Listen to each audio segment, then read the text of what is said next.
Okay. I can't believe it. We are back again. All right. Here we go. I am loving the energy of this new month and all of the things that have been happening. Hello, everybody out there. Are you ready? Are you ready for another great show? Come on, I know you are. I can't wait to see the comments from today's show. So, I am your host, Jessica Koch, and this is Profound Professionals. We are an interview series that has been coming to you for almost 10 years now. Can you believe it? I can hardly believe it. So, we bring you industry experts from all over the world, and they help improve your personal life and they can help you grow your business. And today we have someone super special. You gotta love someone who embraces dream chasers, because I know I do. Laura isn't just any business counselor. She is a true champion for dream chasers. So all you dream chasers out there, perk up your ears, and business builders. So if you're building a business based on a dream, based on a passion, based on something amazing, you're really going to want to listen to today's episode. Welcome, Laura. Thank you for joining us. Thank you so much for having me, Jessica. It's my pleasure. Okay. So here we go. Tell us, how did you become the advocate for dream chasers and business builders? Well, I have built 3 businesses on myself, and I know how difficult it is. And so my passion is to help other business owners not have to go through the steps and horrible things that occurred while I was building my business, and just make it easy and simple and fun for them. Mm-hmm. I love that. And so people are coming to you because they have a dream to build a business. They already are building a business. Where are they in their process, and kind of what's the little thing poking them just hard enough to say, I need a Laura in my life. Usually it takes a little bit of a pinch, that little bit of, this isn't quite right and this hurts a bit. I need some help, for someone to raise their hand or seek someone special out like you. Sure. So most of my one-to-one clients are at least 3 years into business. So they've tried doing it on their own. They keep trying to grow and they just feel stuck. And so that's the impetus for them to start looking for someone to help them. And I am not a business coach. I call myself a mentor because I really believe that coaches ask questions and allow you to come to your own conclusions. But after 37 years in business, it's very difficult for me to just be quiet as they're going down some strange paths. So I'm a mentor, and also because I really walk alongside my clients to keep them on track. So when we set their roadmap of where they are today and how we're going to get to where they want to be, I'm with them all the way to discuss the obstacles that they're having and try different things. And so that's me. I do mentoring, but I also do group coaching for larger businesses, businesses that have 50 to 200 employees. And I work with their emerging leaders because everybody's there for the C-suite. But I don't, if you've read the E-Myth, a lot of people, they go into business for themselves, or if you're a really good salesperson, they move you to sales management and you have no idea how to manage people and be leaders and things like that. So I laughingly say I take these emerging leaders and I polish them up and get them ready to move up and be leaders. Yeah, and sometimes you just don't know what your gifts are until you are shifted in a new position, truthfully, or what your gifts are not, right? Or where your joy does not lie. Because I was a high-level salesperson. We did really high-level contracts and government contracts, national government contracts, really big organizations. We dealt with some of the largest power providers in the world and universities, and so big contracts, right? for the firms that I was working for as a salesperson. And really, I did speaking, and I started so young, I didn't even know that speaking was something you were supposed to be afraid of. I was told this is what you're supposed to go say and do. And so I went and said and did that, and it seemed like normal. Yeah. But I didn't really manage a sales team.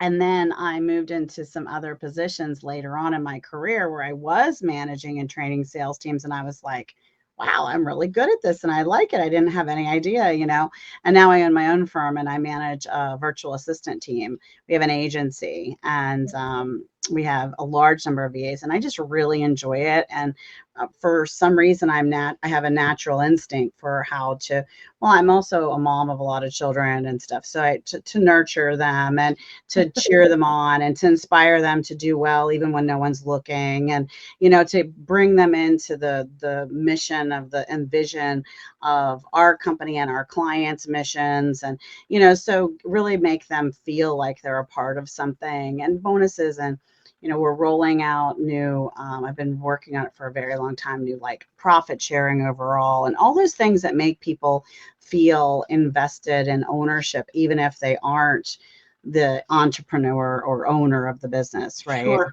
It's so funny because everybody's talking about retention these days, that they're having a really hard time retaining people. And so I have interviewed a lot of people that have left. And the number one reason is that they feel like a number and that nobody cares about them. Yeah, So if you're giving them training and you're giving them all the gifts and, like you said, cheering them on, there's not a lot of that occurs in a lot of businesses. That's what makes them stay. Yeah, and I always feel like I'm always asking myself or evaluating to think like I have a list of there's more I can do, right? I can do better at that, right? I'm always looking at that. What else can I do for my team, or what else do they need, or what is it that they really want? And, trying to get the time with them. It sometimes is even hard for me just to get that one-on-one, not because I'm so busy, but because they're so busy serving our customers so well. Sure. Yeah. They got to squeeze me in. But, just to give that check-in, because what mattered to them a year ago when I hired them, or 2 years ago when I hired them, may not matter to them anymore. And I love that you are working with these emerging leaders. I really think that's something that the company CEOs that are listening right now should think about, because if you have someone that is really nurturing those people into the next leadership level, you won't find yourself really strapped in a bad situation when one of your top leaders moves on for a better offer somewhere else. You'll be able to fill it with someone who has been groomed for the position and for that advancement, and is ready for it, and then isn't going to be set up to fail, right? Because that often happens. They'll promote within, but then they've set that person up to not have the best opportunity to achieve what they're hoping for. So if someone is thinking, okay, my company needs you, or, I need you, I've got a dream, I've got a business, I've been going along for a year now, or 3 years now, or whatever, and it doesn't look exactly the way I want, this idea of a plan and a path and guidance from Laura sounds fantastico. What do I do next? The best thing that you can do is go to LinkedIn and find me, Laura Lorenz, because the bulk of my work and my thought leadership is on there. And you could also go to my website, which is www.topfloormentoring.com. Pretty easy. So say it again, top floor mentoring. .com. Yep. Okay, topfloormentoring.com. All right, that's lovely. All right, so a tip, give everybody a tip, something they can do for their teams, for themselves, for their own business that is going to make some sort of real difference today. One of the things that I find personally as I'm working with people is, even if they're not leader, or so if they're just the basic employee, personal leadership is the key to making sure people see you and stand out. And for the business owners, I 100% agree with you. They really need to be thinking about, how do they groom that next level of employee. And if it's not me, it should be somebody else because it's desperately needed in your Yeah. organizations. Yeah, and on the same note, the C-suite needs their support too, Mhm. because how a C-suite works with that next emerging leader is so important and can be detrimental to your organization.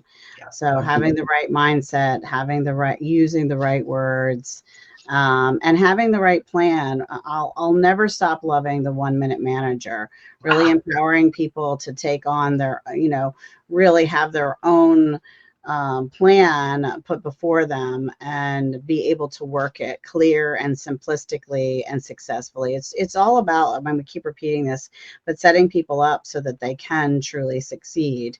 And and looking at what does that mean? Like, what are the actual action steps you can take? And that 1 page plan and that 1 minute manager concept is just so powerful. Yep, I Um, agree. yeah. Totally agree. The other thing I would say to corporate leaders is you have a vision, you've gotten the company culture set up, but what I see a lot of the time is as you raise up, you're not walking the walk of the company. So you can tell your employees all the time what that culture is, but if you're not behaving like the culture, Hmm. there's a real problem and a disconnect there. Yeah, well, when they hit that first big boom of growth, often what happens is the original founders and the main C-suite, the culture that they have in their minds does remain within that circle, but it forgets to spread and embrace and pull in and make feel included the Mhm. new team members. And so then you end up with two cultures, one that isn't sure exactly where they fit or how, and they're hearing what the culture is over here and maybe even seeing evidence of it, but then you become disjointed as an Mhm. organization. Mhm. And that's a shame, because I don't think it's anyone's intention, and they can't always, because the forest for the trees can't see it happening, which is why Mhm. outside consultant hiring of all kinds is so very valuable.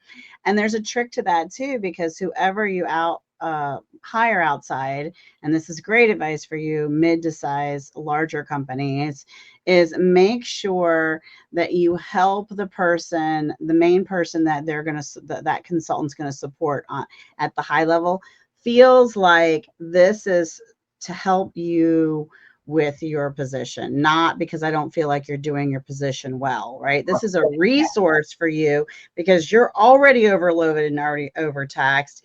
We want you to have this person and this resource to support you in achieving XYZ goal in the company, so that the consultant is able to truly integrate and provide the service and do the work successfully you're trying to do for the company. Otherwise, that individual could possibly block the success, or without even intending to. You're always dealing with human beings, right? And ego and human nature. Mhm.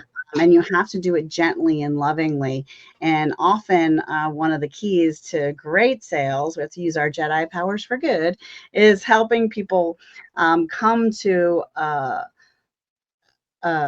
thought process that feels like it's their own, Yep. right? And I think that that's really key in having consultants come in and making those people still feel empowered and not like their job is in trouble. That is such a great point because that can happen. There's no doubt. Mhm. Yeah, it does. I'm not a spring chicken. I've been around the block a time or two. You and me both, Jessica. I had This also isn't blonde. This is gray. this well, I'm hiding mine mostly. Some of it peeks out, but I'll share this quick story just because it's so darn funny. I had a CFO of a power company that I kept asking me to come back, had me come back for meetings, had my leadership come in once for a meeting. My leadership finally said, "Stop following up with this guy." CFO, this big power company, because he was just kind of stringing us along. And I said, "No, no, I have a feeling." And I just gently stayed with him whenever he asked me to. "Oh, check back with me in the spring," he'd say. "Oh, check back with me in the fall," he'd say. And I would just check back and ask him how the kids were and the wife, and I wouldn't even ask for the business anymore. Mhm. And then the day came when the phone rang, and this CFO said, "Okay, I'm ready. I'm at my new job. I'm at my brand new position at a new company. I want you to come in and do the looking and the work that your team does so that I can look really good in my first year. Oh, and by the way, the new guy at the company I used to be at where you used to call me, here's his number. I've already told him to meet with you. And you're going to do the work with that company. And the guy I took his job, he came from over here. I've made an introduction for you that I ended up with several contracts. That is the way that you want to do it. But you know why? Because it was his idea. He was in control. He had a plan of how this was going to work and what he wanted to do. And I let him lead the boat. I just followed his direction. And that was the key to a really big, successful cascade of sales like that. I mean, not like that. Took me 3 or 4 years of just nurturing in the background. But when you follow up, and it took me, what, a few minutes, once a month or something. And then bam, my commission blew up like crazy sauce, Fabulous. What a great story. I love it. So, okay, all the great tips from Laura, all the fun stories from us. We're so glad you're listening. And now get typing, because if you have a nonprofit you care about and that's close to your heart, we want to spread awareness. We want to inspire someone out there to give time, treasure, or talent to something great, bigger than all of us, right? Let's stretch out our legacy and our gratitude and our positive abundance into all kinds of organizations far, far bigger than just Laura and I. So Laura, share with our audience a cause that's close to your heart. Parkinson's. My husband, who is 56 years old, has early onset Parkinson's. And, just recently, thank God for Michael J. Fox, people are actually paying attention and trying to help and trying to solve. But yeah, I mean, there's so much to be done in that disease. Yeah, he was such a great. Is he still with us, Michael J. Fox? Yep, not gone yet. That's wonderful. He was one of my favorites as a child in some of the shows. I think Family Ties or whatever, right? Yeah. Yeah, and all the Back to the Futures and all that jazz. Just a good human, and I'm so glad that he's winning over this. And he's having victory. And I wish you much winning and victory in your household as well. Thank you. And thank you for sharing that. So that just might inspire you or give you an idea, or even if it just inspires you to remember that you had something out there that you love and you haven't had a chance, or life got away from us and gets busy. Just reach out and see what they need, and you share some time, treasure, or talent to someone else who needs it. So thanks for sharing that. All right, don't stop typing in the comments. We need more. We need you to share the books that inspired you, or maybe out there you're an author. Hey, if someone has got a big heart and they decide to share our post, someone might just see the book you've written. So any book that inspired your personal life, helped you grow your business, or you wrote, put it in the comments. Everyone's going to share away, and we're all going to rise together. So let's start with a book that inspired your personal life or helped you grow a business, your business, Laura. This is going to show you how possibly old I am. Stephen Covey's 7 Habits of Highly Effective People. Behind my head. Rocked my world. And I was so lucky that he actually came to the corporation that I was working with and spoke to us. And it was just, I mean, obviously better than the book because it's in person, right? Yeah, so I was very, very lucky to actually have met him. You lucky duck. Did you get him to sign a book? I did. Smart cookie. It's hidden away so it doesn't get dog-eared. Cracks me up that his 8th habit book is actually thicker and longer than the 7 habits. I read everything he's written after meeting him. Just goes to show you, yeah. A brilliant man. Absolutely. Just goes to show you that 8th habit really was important, because he wrote more on 1 habit than he did on 7. I mean, if you haven't read them, go figure out the mystery. Great books. And Laura is an author. Tell us about your book. I did. Back when I had a marketing agency, I wrote a book called Do Leadership. And at the time, when people were thinking about thought leadership and talking about thought leadership, it was very pie in the sky, esoteric.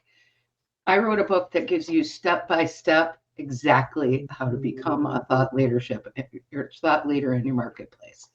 So you can find it on Amazon. You just got to type in "do leadership," and yeah, that was it. Well, give us It is. some of the steps. Did any of it incorporate social media Oh yeah, or? a lot of it. I mean, you have to do the strategy part around what you want to do with your thought leadership.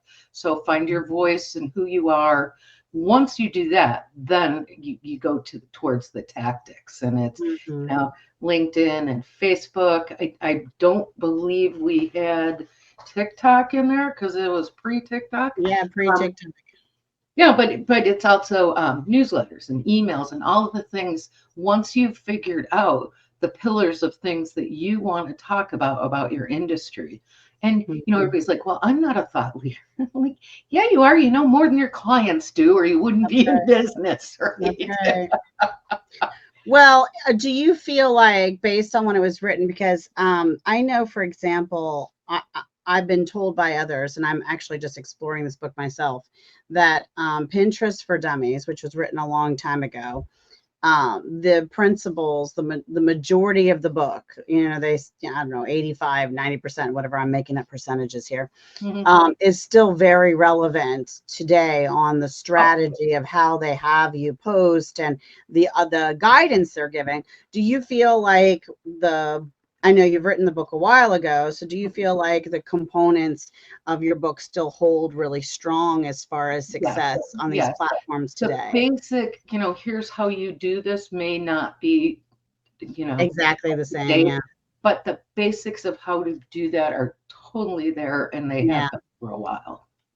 Yeah, I find that it's fascinating from a sales standpoint. I really love the tried and true traditional uh, sales skills combined with relationship and automation and social media, real person and AI. I feel like it's not this or that. It's all the things, and how to intertwine them into a tapestry that works and speaks to your brand and to your audience now, right? When you can use I think some of the art of, having a conversation, having an icebreaker, having building a relationship, whether in person networking or virtual networking, these are things we Mhm. learned back in the day, right? In really special ways. And we had fun games to do them. And there were all these principles and things we said, Yep. when we were on the sales floor. I mean, we were wearing out the bottoms of our shoes. We practiced and learned in small little pods and went door to door and talked to business owners about the latest and greatest, whatever thing was happening with whatever company we were representing as a firm. And you learn a lot about how to read someone, how to really respect people of all cultures, how to communicate with them, and then still have a successful sale, and a service that provides that person a relief from a pain or a problem that they have. And a lot of that is dying art. I was just talking to someone too. I did a lot of boardroom CFO and their entire team phone conferences. They were using the Cisco machine in the middle of the boardroom. I was on a phone, like a Yep. landline, Yep. and we were having a meeting. And I had to listen for the hems and the haws in the room and the breaths and the pauses. And when I was in the presentation, where did they stop me? And I had to figure out by sound only, no body language, how did that work? And that's not a skill a lot of people have. No, no, I agree. I mean, in my corporate program, we work several months on communication and different facets of that. I tell people if we would all learn how to communicate with people Mhm. appropriately, we'd solve a lot of problems in the world. We would. And, I say having the in person, and the virtual in person is what we're doing right now. Mhm. It's almost cheating because I mean, I didn't even get to see them. I can see whether you lean in, whether you sit back, whether you cross your arms, all of these are physical cues of where am I in our conversation. You know, is she Absolutely. open to hearing me? Does she want more? Should I be quiet and ask more questions and listen more? Which is always yes. Mhm. Um, all those things. So I love that. That your book and your training and your programs are really helping these business builders reach their dreams. And you know what? It's that ripple effect of when they have a successful business and they reach their dreams, they're helping their clients reach Mhm. theirs, right? Yep. And Yep. then those clients are then impacting someone else in the world in some beautiful symphony of a way. I just heard a quote, and I don't have the quote verbatim, but Gandhi said something along the lines of, "We it's impossible for us to separate ourselves from, let's just call them the least of desirable humans maybe on the planet. We cannot separate ourselves from them as we're all connected. We're all, Mhm. joined. So the more overflow of positive and good and love and healing and grace and forgiveness that we can push out there, and like what you're providing for your business builders with chasing their dreams, the better the world will be, right? I think that Yeah. that's Absolutely. Absolutely. that's really a thing. I have loved having you on the show today, Laura. Thanks. It's been fun. Really fun. I'm glad you liked it. If you're out there thinking, wait, I could improve someone's personal life, I totally could grow someone's business. I have books I've written, I have things to say. Well, get on our show. We're profound professionals. Reach out to me and my team, and we'll let you know just what to do to get yourself signed up. And good news for all the podcast guests, future coming, and love to all my past guests over the years. We are improving the ease of the sign up process. It's still not finished, but we're working on it. So every day, all of us can just do the best to be an even better version of ourselves than we were before. Oh, So absolutely. always perfecting the systems. So before we say goodbye, everyone, we would love Laura to share with us a final thought, some information or inspiration as we go today, Laura. I don't know who said this, and I should look it up because it's my favorite quote, but the emphasis is life begins at the edge of your comfort zone. And if Mm. you aren't out there on the edge of your comfort zone, you can be bigger and you can do more with your life. That is a beautiful, beautiful thing to say. And I have been your host today, and this has been our beautiful guest, Laura. This show is Profound Professionals. And until next time out there, everybody, be kind to yourself and be kind to each other. Bye, everybody.